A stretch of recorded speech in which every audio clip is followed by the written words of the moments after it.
So I've got a couple of accessories to show you for your Nintendo Switch today. These are going to come to us from Mumba, and I will link to everything in the description down below. Big thank you to them for sending these out. First up, we've got a controller grip kit. This is going to include 2 controller grips inside. You get an installation guide. It's going to run you about $12.99 for this one.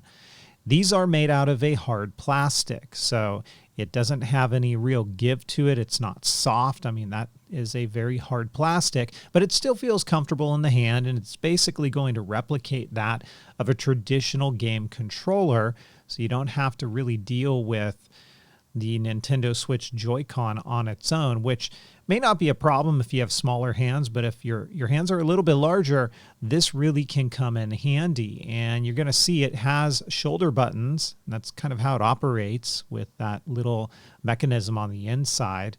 I wanted to show that to you before we pop the Joy-Con in, which, by the way, is really easy to do. You're just going to line up the top, put that portion in first, and then push down. There's a little bit of resistance, but not too much. And once it's in place, you'll see it does replicate, as best as it can, a traditional controller. And I do find it's a lot more comfortable to hold and to use. And you do get those shoulder buttons, which register no problem at all. Now to remove it, you've got this opening on the back, and all you're going to do is give it a little push, and then out comes that Joy-Con. So really easy to use, simplistic in the design, but very effective. Let's take a look at their rugged hybrid protective case now. This is the installation as well as the removal guide. This will run you about $17.99, and it is a mix of a TPU plastic material with kind of like this semi-frosted hard shell polycarbonate back that you see there. Now, this is going to add some grip.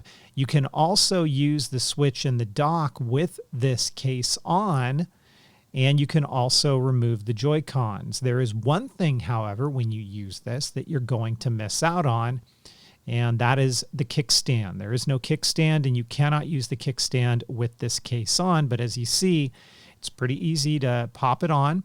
You're going to see all of the ports that are opened up, so you can easily access everything that you need to.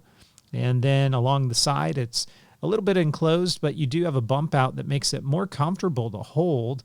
And again, it kind of replicates a traditional controller in that sense. And then up along the top, we've got a bit of a recessed area for your game cards. So it does make it a little tricky to get in there, but nothing too terrible. Otherwise, everything is opened up here. If you've got oversized headphones, they might struggle with the entry point for your jack there. But other than that, when you flip it around to the back side, this is what it looks like. You've got your vents all cut out. You've got everything as it should be, but like I say, you're not going to be able to use the kickstand on this one. It does show a little bit of fingerprinting. You do get that Mumba branding right below the Nintendo Switch, and you're going to want to make sure that you keep this one clean, especially if you leave this case on often, because as you can see, especially if you remove the Joy-Con controllers, which I'll show you in a moment here, dirt, dust, debris can get trapped in between, and you don't want that to happen. So keep it clean. The buttons offer a little bit of resistance, as you saw there, but they work just fine. And then, as I mentioned, you can easily remove and also replace the Joy-Con controllers with this case on. So if you're looking for something, I would say, that provides additional layer of grip, kind of feels a little bit more comfortable in the hand, I wouldn't really say this is going to give you a whole lot of protection. This is a pretty nice case at an affordable price, and you can see the removal process a little bit trickier to remove than it is to install, but nothing too terrible. Again, these are by Mumba. I'm going to link to them in the description down below. If you guys like this video, please consider giving it a thumbs up. If you haven't subscribed, please do that as well. I would certainly appreciate it. And I will catch you guys next time. Take care.